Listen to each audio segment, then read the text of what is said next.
Welcome to this edition of Racing News.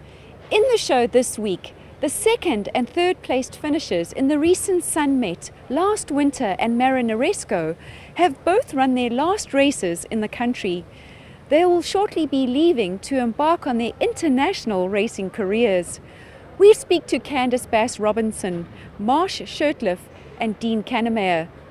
But first, concerns raised about the soft going and kickback on the Greyville polytrack have been addressed. Martin Collins from Martin Collins Enterprises personally flew in from the UK to oversee the process. In October and November last year, we brought you coverage of the Greyville polytrack and efforts that were being undertaken to ensure both a uniform and consistent surface. Michelle, obviously it depends on what weather conditions we've had, dictates, especially with the deep, what I call a deep maintenance when we use the power harrow. Otherwise, generally it's the Get Up Master. But we have a tool called a dibber. It's basically a stainless steel bar with a few depth measurements on it. And we push that into the surface to ensure depth consistency across the length and breadth of the track. And also, we haven't power harrowed for a while, you can actually feel resistance going into the surface, and it gives you an indication of the tightness of the surface, and that probably does need, at that point, a deep harrow. But concerns still persisted. How are you finding the consistency and the compaction of the track across the surface?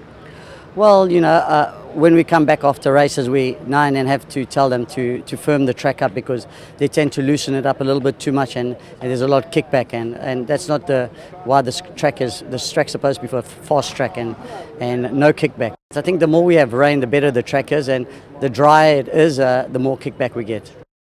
Peter Morrison of Martin Collins South Africa visited Greyville on the 16th of January this year to carry out a quarterly track report. Basically, we do our quarterly visits, and it was just a standard visit done in January. The levels were out, so the track was quite uneven. Where did you find the track most unlevel? From the 1400 to the 800, and then from the 400 to the 200. We asked Raf Sheikh, GoldCircleRacing executive, what decision was taken as a result of the track reports. Prior to Peter joining us for his quarterly report, we did receive a number of queries from the jocks that the track was far too soft and there was too much of kickback. I think over the rainy period it's taken a bit of a hammering with heavy storms, heavy downpours and very hot weather.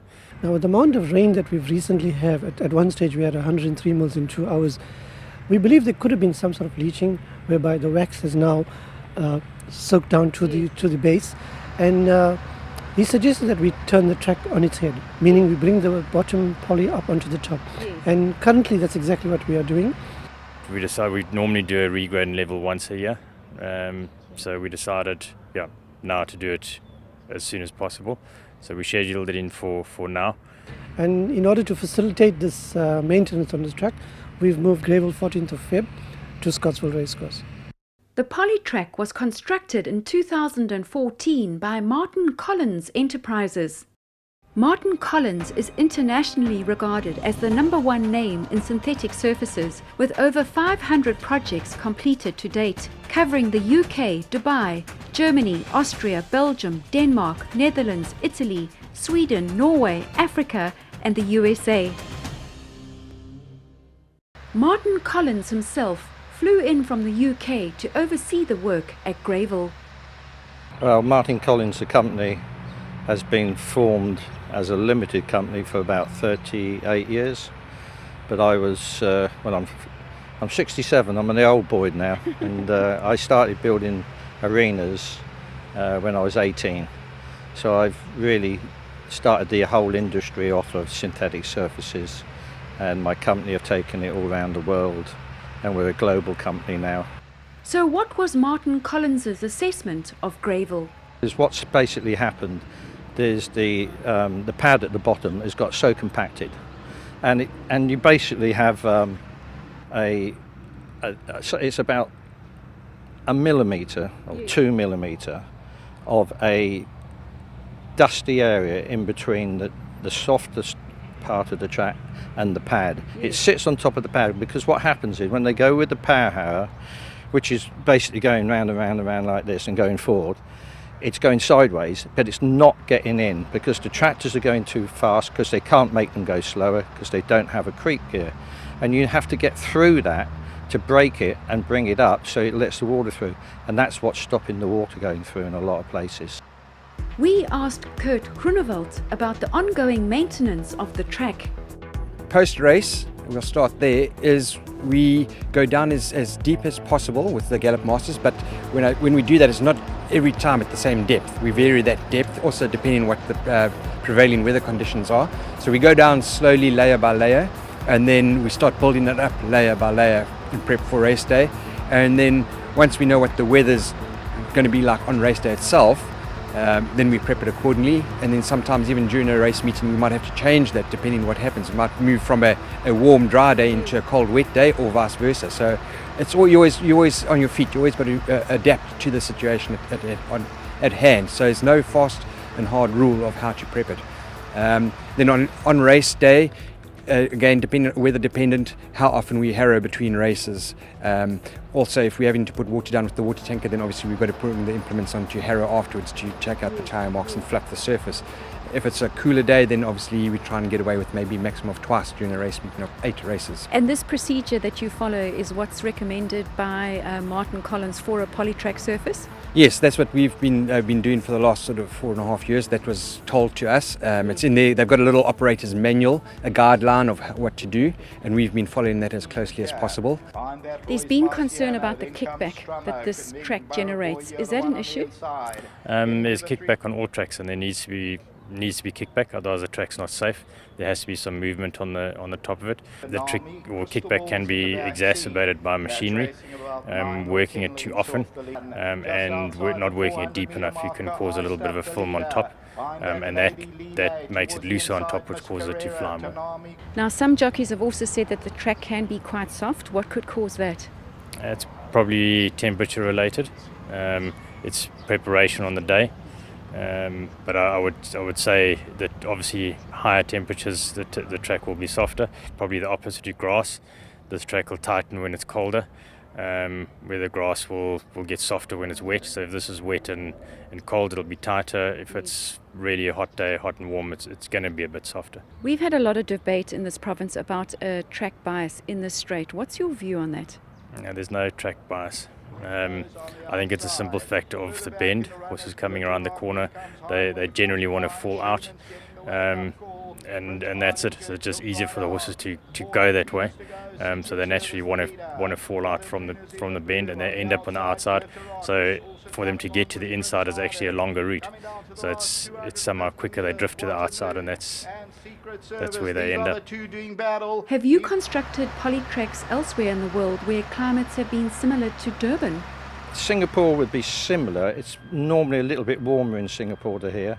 You're talking 25 to 32, but you get very high humidity, which we've got here today. They have rain most days, so they'll have these rains in the evening normally. You get an hour's monsoon and it's gone. It'll happen sometimes. I was out there to respray the track and put more wax in it just recently. We got out there, we stood there for a week and we couldn't do it. It just rained and rained and rained and rained. We had to go away and then come back. But yeah, that's a very similar type of thing. We've done a big track, 2 really big international tracks in Turkmenistan, and that gets up to 50°C, and then it gets down to -10, and then you have the rainy season. That's the hardest type of thing to deal with. We have all types of conditions and weathers. Yeah, it's everywhere you go, it's different. It is different. Marseille would be very, very similar to this, but in the winter, there again, it's -12, 10. It's crazy. Just about 10 miles in from sea. There's been talk that Port Elizabeth doesn't seem to have the same issues and challenges that we do here at Greyville and Durban. Why could that be? Temperatures are much more consistent. It's a much easier climate. You're not getting the extreme swings in temperature, extreme heat, then cool. So it's purely the swings in temperature that need to be managed more on this track. Is there a difference in the polyfiber composition between Greyville and Fairview? It's an identical mix. Only difference is the waxes. Port Elizabeth is a wax that doesn't tolerate as high a temperature as this one would. So this would be what we would call a harder waxer than NP. That's the only difference, otherwise the mixes are identical. Unlike grass, this surface almost seems more reactive to circumstances. Yeah, especially the heat and the sun, the radiation. That's an absolute killer for us, because you could have a day like we are now, overcast. It's warm, but you'll take a track temperature reading and might be sitting at about 32. Let the cloud clear off, the track will shoot up to 50, 60 degrees. And that could be happening in a matter of 30 minutes. So now you're working in a weather day like today, you haven't had to put water, then all of a sudden you have to start chasing water because you've got to keep the heat off the surface. It's my regular saying, it's not alive, but it's living, because it changes continuously with the weather conditions. It takes a long time to understand waxes and polymers and different things, and people don't learn that in 5 minutes. It's very easy for jockeys and trainers to get upset over one little thing, and they really don't realise they've got a great facility here. I think we had a good meeting yesterday with the management. They're very positive. They want to work with us. They want to improve and better the track and bring it up to its best condition that they possibly can. So I think, it's a very positive sign. I think they were very positive to see that I had come down. We'll go away and do a report on this now. What we'll do, we'll take samples, and the samples basically will be analysed thoroughly to see what the content of the wax is, the fibre content, if the fibre's broken down, and what we need to do to replace fibre, and the sand to see the grain sizes, which is most important, that they haven't got destroyed and become fine. So we'll get this report, and what we've basically agreed is that I will come out here once or twice a year. They want me to come out, and we'll take each 6 months. We take samples from the track. We'll do one very big analysis, which is very expensive, and then we do another test 6 months later, which is just to give you the wax content. And at the same time, when I'm out here, I'll give it a health check, checking that they're putting the machinery on correctly, setting the machinery up right, getting in the right gears. And they've said they will invest in a big tractor, and we've got a machine which is a duck's foot, and basically it's got these duck's foot tines. It's like big thick tines with a duck's foot on the bottom, like a duck, and it gets in to the surface and it'll sit on the tarmac layer, and it's got 4 rows of tines of duck's foot. As it gets in, you can then go along at about 5 miles an hour, which is a good speed, and they can relieve that pressure in the morning on this track. It'll be done, and then they can put it back down in the afternoon, ready for racing the next day. So it's going to save them a lot of time. It's going to stop all this water which is hung in different places. They're going to put a grid in there, stop the water coming on, so they won't have that problem there anymore. So it's little ironing out little things, basically. A polytrack which has recently been revamped was the Elba Hatchery in Newmarket. The mile-long facility was the first all-weather polytrack gallop to be laid at the Newmarket headquarters when installed in 1985. It has been used for routine preparation by the big trainers over the years, such as Sir Henry Cecil, Sir Michael Stout and John Gosden, and the Godolphin handlers.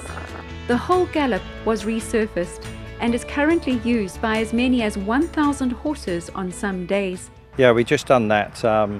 It was one of the sheikhs gave that track. That's how it got its name. But that's a 9 furlong, and that's been down a real long time, and we've renewed it. We're very lucky. We have a good rapport with the jockey club at Newmarket. We do all their training gallops. They're very important customers to us, and every customer is an important one. So you've got to look after everybody the same. We always said we think somewhere between 3 and 5 years you're going to have to start putting money back into it and maintenance, spending maintenance money back into it. And you are now at 4.5 years here, so it's about what we said. And I'm on the end of the telephone. If they ever want to talk to me, they can.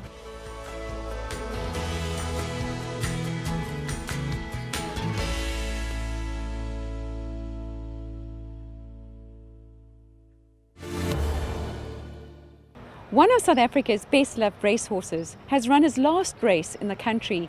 He'll shortly be leaving to embark on an international career.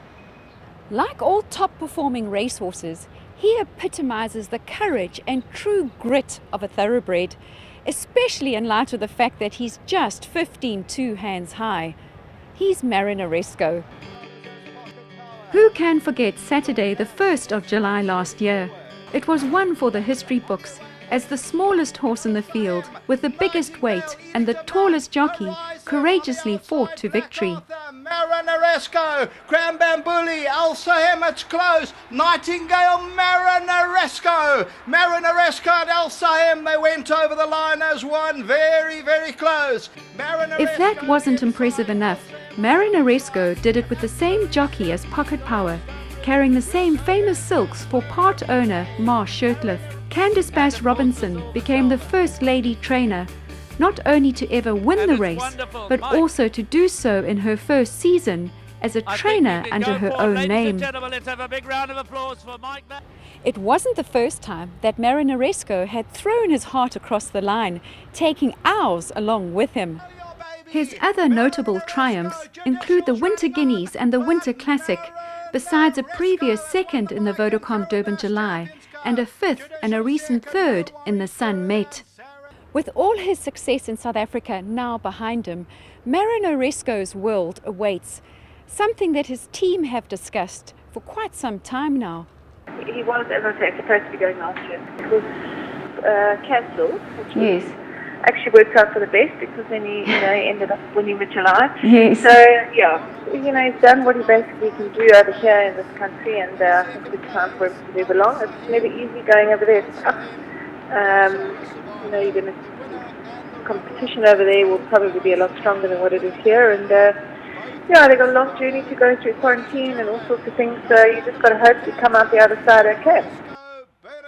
Going over is like the cop, he's got to go by Mauritius, and then he goes on to Mary's Stacks facility in London. We're probably aiming him at the Gold Cup in Singapore, all the 2,000 upward races, 2,000 meters, and then Longines in Hong Kong maybe, and then obviously Dubai is certainly on the cards. Well, it's so exciting, Marsh, and just looking at the way Marinaresco has been running his races, he just seems to be getting better and stronger with age. We hope that he's got a lot of racing left in him and can certainly fly the South African flag high for not just all of you, but all of us as well. Yes, indeed. He's a stunning little guy, and hopefully he will get a bit stronger. And do us proud. He's been so special to your yard. You're going to be sad to see him go, I'm sure. Oh, yeah, very much so. But, obviously we're not going to see him in my yard every day, but at least, we'll get the pleasure of watching him over there. Marinaresco will remain in the same ownership of Ma Shirtliff, Bryn Rissell, Mike Bass and Fred Green. Marinaresco will not be making the journey alone, as he'll be joined by Last Winter. Unlike Marinaresco, Last Winter is lightly raced. He came into the Sun Met having just his 6th start, but he left a lasting impression on racegoers with his extraordinary turn of foot. Michael the Prophet is kindly offered to help us out, Yes. Of the infrastructure that they've got over there. Yes. We've got to get him across there first, and then we'll decide what's going to happen, where we're going, and I'll just be flying in and out and checking up. Last Winter will remain in the same ownership of Lady Laidlaw and Kaya Stables, better known to the racing public for their win in the Vodacom Durban July with Power King.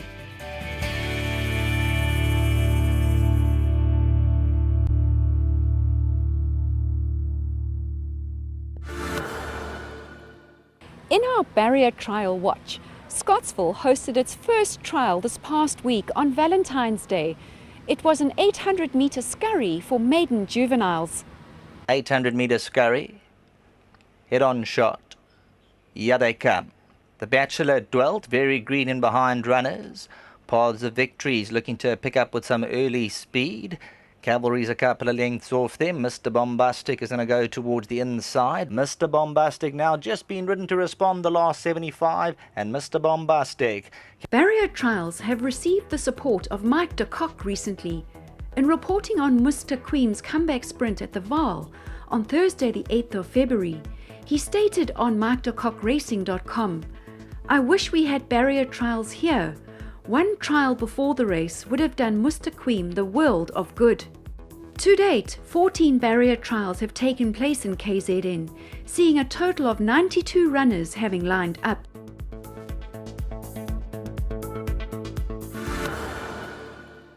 That brings this edition of Racing News to a close. We'll see you again in 2 weeks' time on Sunday the 4th of March. We wish you all both happy and profitable racing. Oh, sorry.